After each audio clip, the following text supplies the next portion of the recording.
Bonjour les enchanteurs, ravi de vous retrouver sur ma chaîne Inspiration Enchantée pour les guidances sentimentales du mois de novembre. Mais avant toute chose, n'oubliez pas de partager, de liker, de vous abonner à ma chaîne. Pourquoi tous ces petits gestes sont extrêmement importants et ils participent au référencement sur YouTube et participent à ce que mes vidéos soient distribuées au plus grand nombre. Si vous désirez une guidance personnalisée avec moi, vous avez en barre de description les coordonnées avec lesquelles vous pouvez me joindre. Vous pouvez réserver directement sur mon site internet le jour et la date de votre guidance à votre convenance. Alors, petit rappel, ce sont des guidances générales, ça ne parlera pas à tout le monde. Allez faire un tour du côté de votre ascendant, de votre lune et pourquoi pas de votre Vénus si vous connaissez votre thème natal. Et puis dites-vous que le temps est flexible, ce dont je parle peut se passer maintenant, se passera au-delà du mois de novembre et c'est peut-être déjà passé. Voilà, je vous dis à tout de suite pour les guidances sentimentales, signe par signe. Allez, suite. Alors, les scorpions, que vous réserve votre mois de novembre au niveau sentimental? Restez bien jusqu'à la fin, les scorpions. Je vais faire décan par décan, les scorpions. Qu'est-ce qui est là pour vous? Le 9 de coupe.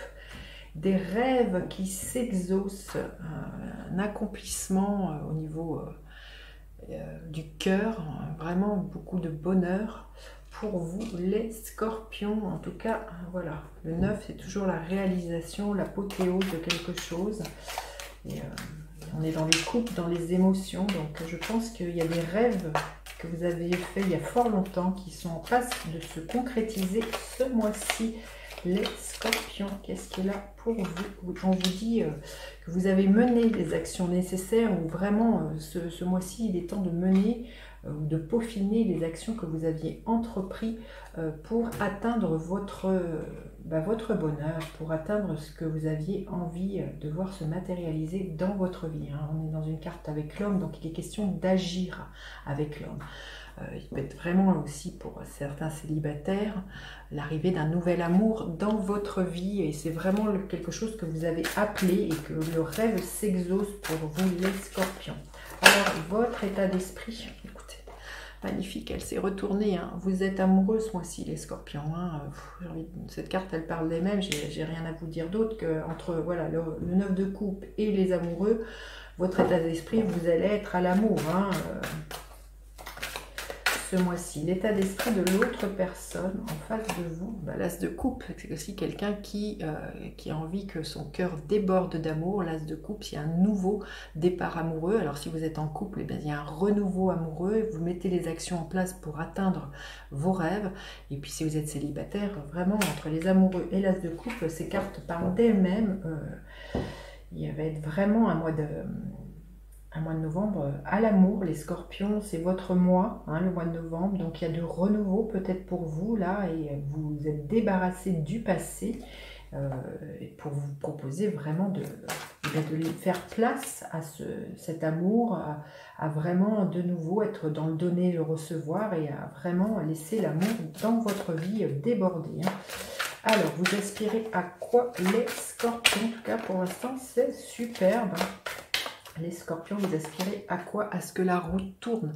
Si les choses jusqu'à là étaient grippées, que vous ne voyez pas comment ça pouvait changer, là il y a peut-être l'idée d'initier du changement dans votre vie, mais pour moi avec cette roue de fortune, il y a l'intervention du destin. Si vous êtes célibataire, eh bien le destin va s'en mêler, la personne que vous appelez depuis bien longtemps va être mise sur votre route par un concours de circonstances. La roue de fortune vraiment nous parle du destin, de la chance. Donc voilà, vous aspirez à ce que les choses bougent et j'ai envie de vous dire, il y a vraiment pour certains scorpions, c'est clair, vraiment l'intervention du destin et que la roue tourne au niveau sentimental. Magnifique. À quoi aspire l'autre personne en face de vous? À quoi aspire l'autre personne au niveau sentimental? À quoi aspire l'autre personne? L'énergie du roi d'épée. Donc c'est une énergie extrêmement mature puisqu'on est dans l'énergie du roi. C'est quelqu'un qui a envie de prendre des décisions, c'est quelqu'un qui est extrêmement lucide, qui a beaucoup de discernement. C'est vraiment quelqu'un qui a envie d'avoir une parole qui soit franche, Je pense que c'est ça, c'est une personne qui a besoin de clarté, de clarifier ce qu'elle a envie de mettre dans cette relation. Et c'est vraiment une parole, c'est vraiment une personne dont la parole va être extrêmement importante, hein, les scorpions. Donc là, je sens que ça serait vraiment de ne pas d'être franc, c'est ce que je ressens, hein, elle aspire vraiment à de la franchise, de l'honnêteté, l'idée de ne pas se raconter des mensonges dans cette relation. C'est vraiment quelque chose auquel la personne qui vient vers vous ou qui est déjà là aspire à vraiment avoir une parole bienveillante, mais à pas se mentir et être franc l'un envers l'autre dans cette relation. Alors la dynamique de cette relation, quelle est la dynamique? Quelle est la dynamique de cette relation? En tout cas, pour l'instant, c'est magnifique. La dynamique, c'est un nouveau départ. C'est vraiment de se proposer quelque chose de nouveau avec le fou. C'est une relation, pour moi, qui peut être très, très originale dans la façon dont vous la vivez, cette relation, ou peut-être la façon dont la rencontre va se faire. C'est une relation où il y a beaucoup de liberté, mais de la liberté de laisser l'autre être qui il est. Hein. Il y a vraiment l'idée de ne pas enfermer l'autre, de ce que je ressens.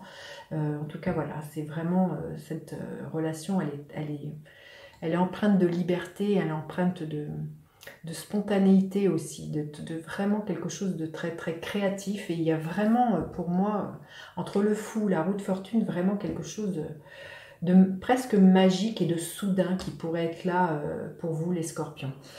Vous me direz, hein, parce que c'est vraiment un tirage, waouh! Allez, et l'énergie en fin de mois qui est là pour vous, les scorpions, quelle est-elle l'énergie en fin de mois? Quelle est l'énergie en fin de mois? L'énergie du 10 de Pentacle. C'est une relation qui est amenée à s'ancrer dans le temps. C'est une relation, voilà, où il y a peut-être une envie de construire une vie de famille, pourquoi pas après de l'agrandir, avec une idée peut-être pour certains d'avoir des enfants. En tout cas, une envie de se projeter loin dans cette relation avec le 10 de Pentacle. C'est superbe, hein, vous me direz. Hein. Allez, on va demander un message, un conseil supplémentaire pour les scorpions. Les scorpions, qu'est-ce que vous avez besoin d'entendre? Bah écoutez, cette carte parle d'elle-même. Rencontre forte, c'est un tirage, waouh, magnifique. Ce que vous vivez au mois de novembre est de l'ordre de la magie et de l'ordre il y a vraiment quelque chose de très très puissant, de très très fort, de très magnétique. Vraiment de l'ordre quelque chose de la magie, hein, comme je vous dis. Pour certains, ça va être waouh. Allez, le premier décan, qu'est-ce que là pour vous? Le premier décan, le 10 de Pentacle. Les choses, elles avancent avec le 10 de Pentacle, peut-être plus lentement que vous ne... Voilà, où on vous dit soit de ralentir ou où les choses avancent un peu trop lentement à votre goût. En tout cas, vraiment quelque chose comme ça. Peut-être une envie de voyage, de bouger. Vous verrez les scorpions. Le deuxième décan, qu'est-ce qu'il y a pour vous? C'est votre énergie. Donc, il y a une reconnexion profonde à votre énergie. Et il y a de la nouveauté. C'est mourir à qui vous étiez hier pour vous proposer un nouveau départ avec cette énergie de la mort. Il y a vraiment s'ouvrir à de nouveaux horizons, un nouvel amour. Vraiment quelque chose de très, très lumineux pour vous, les scorpions. Et le troisième décan, qu'est-ce qui est là pour vous? Le troisième décan, l'énergie du 4, qui est l'empereur. Il y a vraiment une énergie de stabilité. On ancre les choses dans le temps. Hein. C'est un peu l'image de cet homme, une énergie très yang, une énergie de concrétisation. Il y a la concrétisation d'un amour, qui est d'un amour solide, de manière rencontre fort, amour solide. Et le 10 de Pentacle, c'est une relation qui est amenée à s'ancrer pour longtemps dans le temps. Magnifique tirage, les scorpions. J'ai vraiment hâte de lire vos commentaires. N'hésitez surtout pas à partager, liker, vous abonner à ma chaîne, à faire appel à moi si vous avez besoin d'une guidance personnalisée. Vous avez les coordonnées en barre de description. Je vous dis à bientôt pour d'autres guidances. Bye bye les enchanteurs.